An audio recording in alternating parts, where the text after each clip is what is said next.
name is Javiera Atenas. I work at University College London. I have a PhD in education, and my research interests are related with open educational practices and transparency in academia in general.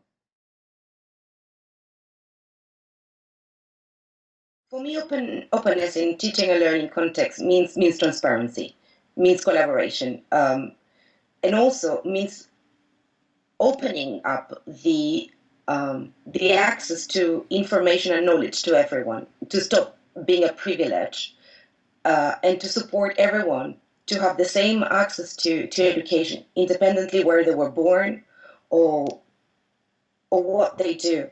It's supporting all the people to develop themselves.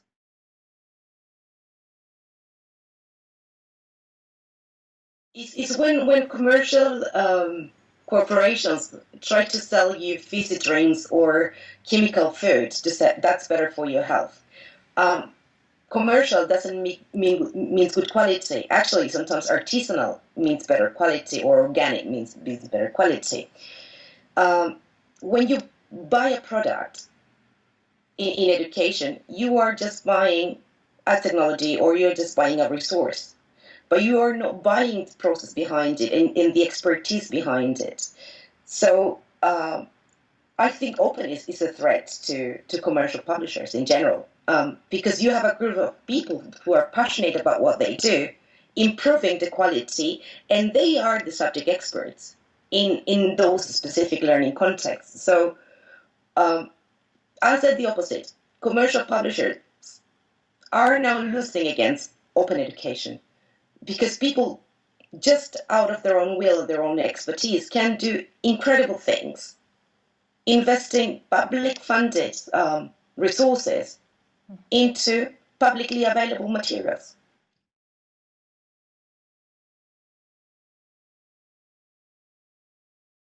I think there are a few ways, and we can ensure quality. First is allowing the participants of the MOOCs to evaluate their resources. When I mean transparency, I mean opening up my own expertise for others to evaluate it. I know it sounds quite scary, but if I allow the people that is in my course to review my resources, to review my materials, to review my content, I can improve it. There's no way that I cannot improve without all those people's feedback. To make sure that MOOCs, therefore open educational resources, because MOOCs are made out of learning objects or learning materials, improve the quality is first allowing people to evaluate, to provide feedback, but also to make the MOOCs available as open courseware, or allow people to download the resources from the MOOCs and store them in open educational repositories, for example. So this is when you start saying, okay, I have a MOOC, I can only access it for the 6 weeks. And then what happens? I might like to reuse those materials for later in my own teaching and learning. If I can take the materials and then adapt them for my own needs, or have the course allow openly available for after it finished for everyone to access it, and to keep evaluating and to keep assessing, is the way to improve and enhance quality on teaching, on open teaching and learning in general.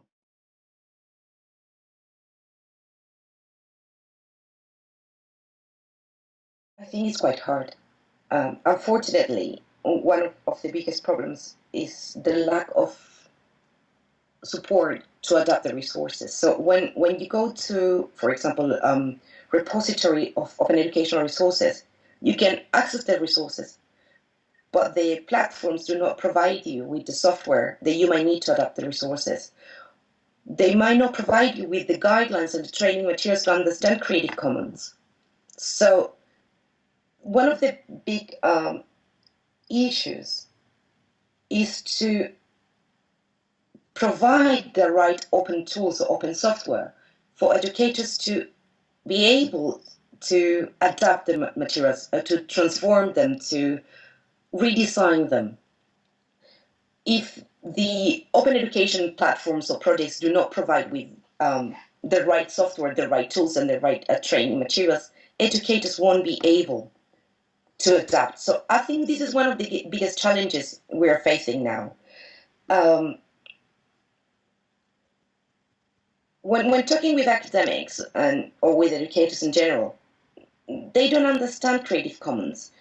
So libraries in schools and universities need to provide clear guides and clear training materials for academics to understand what Creative Commons is and understand a little bit more about intellectual property and copyright, so people will feel more confident, not only adapting, but also opening up their own resources.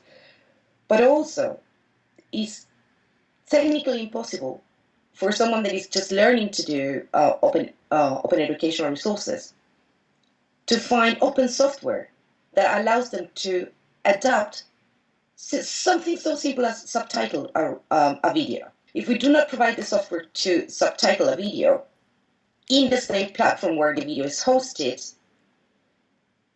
then this academic might prefer to do a PowerPoint instead of spending the time on browsing for a software, learning how to use that software, and then translating the video or subtitling the video and then re-uploading it. If we provide with the training materials for adapting resources and then with the guidelines and with the software, things will be much easier for everyone.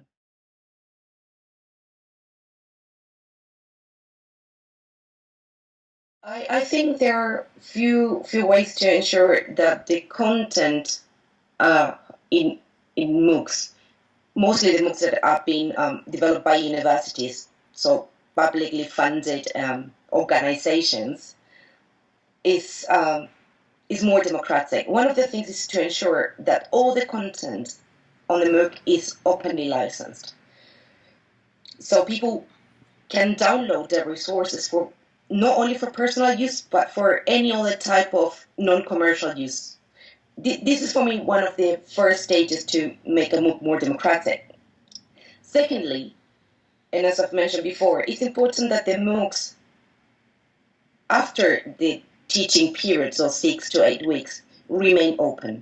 So anyone at any point can decide to go and learn about that specific course or the specific subject by self-learning. So it's the transformation from a taught MOOC into an open courseware. Allow people to access the MOOCs later, to learn about one single unit, to take the entire course just at their own pace. And the other way to democratize MOOCs is to facilitate the download of the individual units of content in a package or of standalone units, and to put them in repositories of open educational resources. Because producing MOOC is a quite expensive experience. If you don't allow people to reuse the content later, and you don't make the MOOCs fully openly licensed, you are just benefiting the 3,000 or 4,000 or 5,000 people that register for that MOOC. If you make it openly licensed and allow the openness of the content through putting them in open educational resources repositories or transforming them into MOOCs, you are benefiting maybe 10,000, maybe 12,000. You will never be able to count it because you are allowing the participants to teach with that content. Another way to do it is to allow the participants to back it up and download the whole course and then to re-upload it into their VLEs. And then just select the materials that they want to use for their own teaching and learning. So there are a few strategies on how to do it. But to ensure that this is possible, when you produce a MOOC or you collaborate with a MOOC, you need to make sure that you state clearly that the content that you will produce needs to be Creative Commons licensed.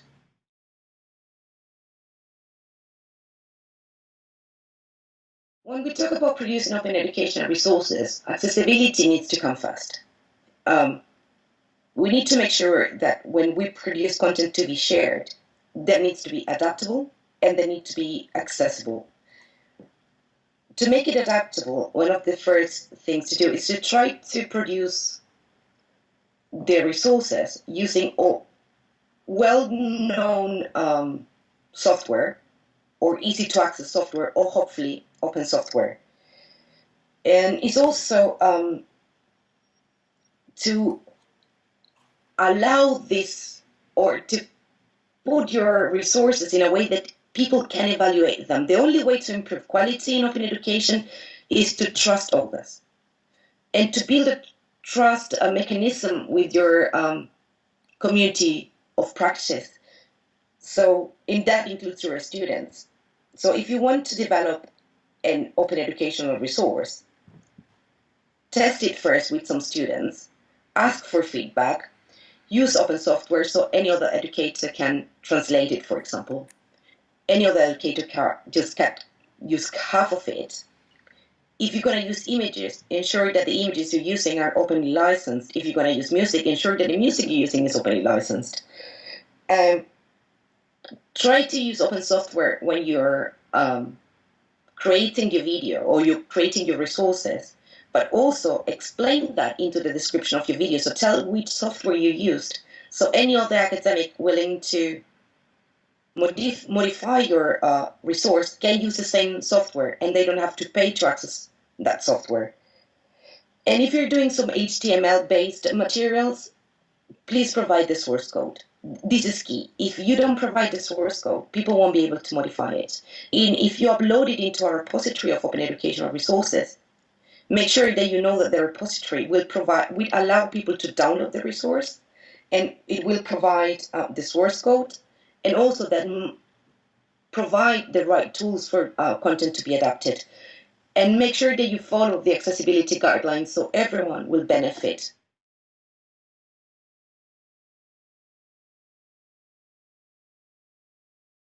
So far, I think the main problem is different countries in the EU have different copyright policies.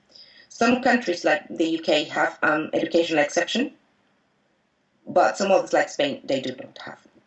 So first of all, there needs to be unity in the policy and in the law to allow reuse and to support Creative Commons.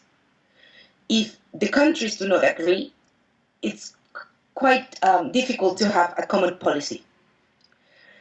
So this is, I think, the main challenge. Some countries have adopted Creative Commons quite easily, fits with their regulation and their national legislation. Some others still struggling. So I don't see a common strategy. I don't see, for example, a common strategy on accessibility guidelines for open educational resources. This is something that I would like to see in the future. Also, MOOCs quality. If MOOCs are provided by private companies, they have their own regulations, their own policies about how the content is assessed. If the MOOCs are made through open platforms, there should be an international policy or like European policy on feedback from the users and what you do with the feedback data, how things can be improved. But I don't see a coherent policy or strategy across Europe.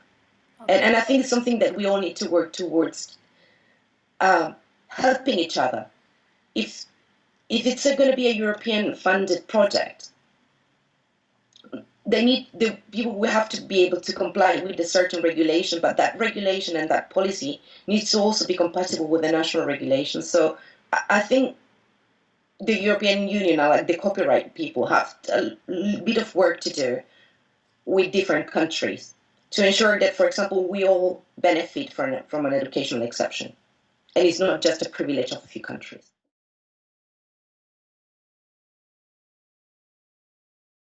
Yeah, I have my favorite portals, and in different aspects of open education. When we talk about like open educational repositories, I think my favorite one is a portal called Serendipity, who's been developed in Ecuador by the Universidad Técnica Particular de Loja.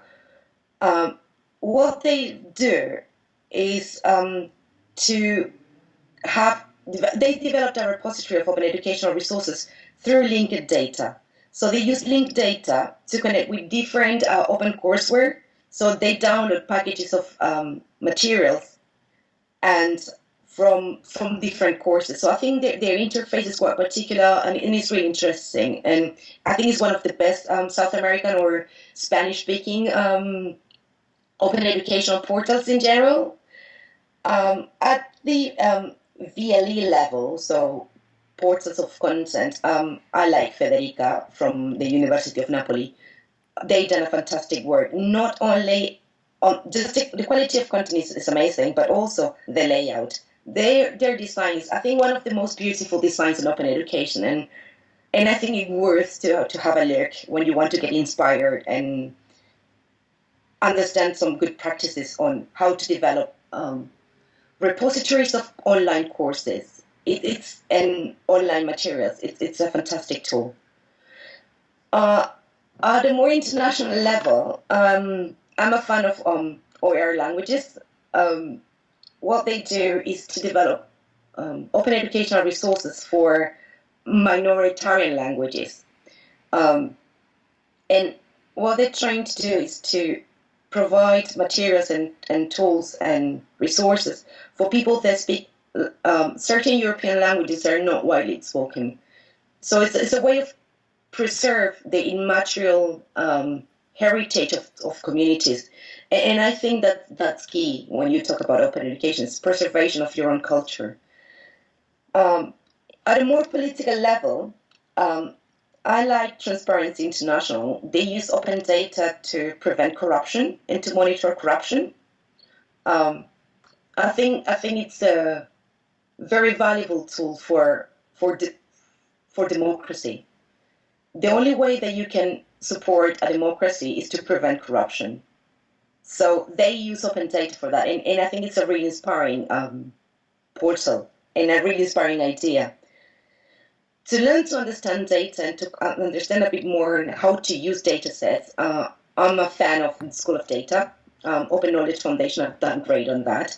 And it's now available in more than one language. So it's a set of tutorials for everyone to learn to how to analyze data, how to clean data, how to do data mining, basics of statistics. So when you try to do some research, but your background is not specifically that data analysis, it's a great tool. It helped me a lot. So 100% recommend it. Also at political level, I like the Open Parliament from Germany. They just provide really nice data visualizations so you understand how the government or the parliament is spending or how they're investing the money. So for someone that maybe doesn't understand much about economy, it's good to see really good visualizations in different aspects of the investment of a country, transport, health, education. So I think it's something that through transparency laws, all the governments should start adopting. The other portal I'm really keen and I really like how they're doing things is AbreLatam. It's an open portal, an open data portal from Latin American governments and Latin American experiences, and I think it's really good that in a region that shares the culture and shares the languages, and actually including Brazil, we can all understand each other. We share experience to improve governability and to develop policy that it's common for everyone. So yeah, I think that's my ranking. Of course there are many others and people is doing great things, but the ones that I use more and I be more involved or I like to keep sneaking and looking at are the projects I mentioned. So yeah, Yes. these are my favorites.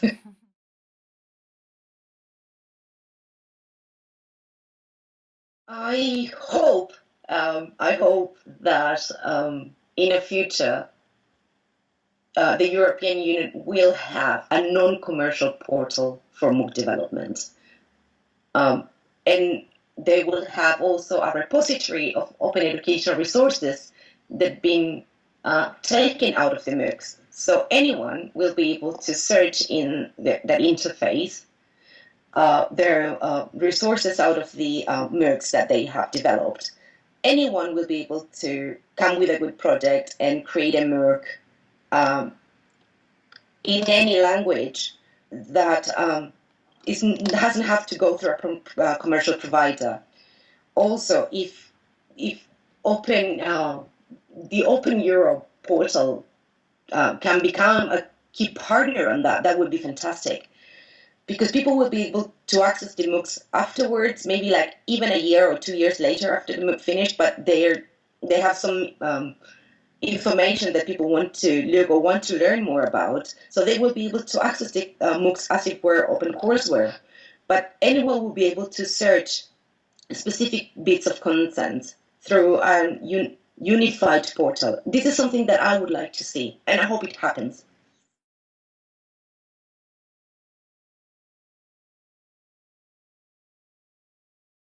When you join a MOOC, make sure that you're an active participant.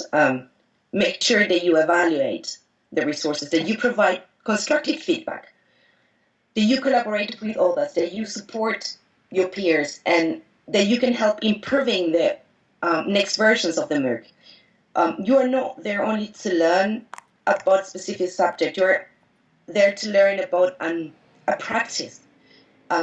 People that are doing MOOCs in general are happy to contribute with their own expertise. And also, or with their expertise, they're building up when they're taking the MOOC. So if you're going to take a MOOC, make sure that you are an active participator and that you evaluate. And if it's something that you like, provide the feedback to the person that has been teaching the MOOC or it's been like leading on the subject. If you think there is something that can be improved, send some feedback and provide ideas. So this is the way that we can all improve open education. If we do not become active partners, then we cannot expect things to improve. It's our duty to evaluate, to provide peer support, to provide feedback to the courses. And the same when you are producing or you are involved in a production of open education, be open. Open in the way, not just on the licensing, allow people to evaluate your resources.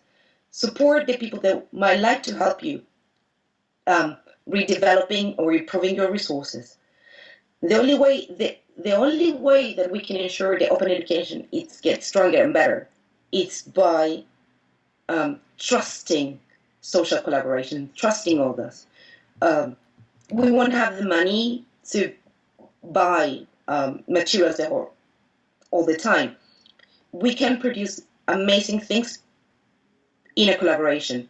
So it means that we need to be more transparent. If we want to create a MOOC, create an open courseware, create an open educational repository, create one single standalone object, we need to make sure that we are transparent enough to allow people to evaluate and to provide feedback.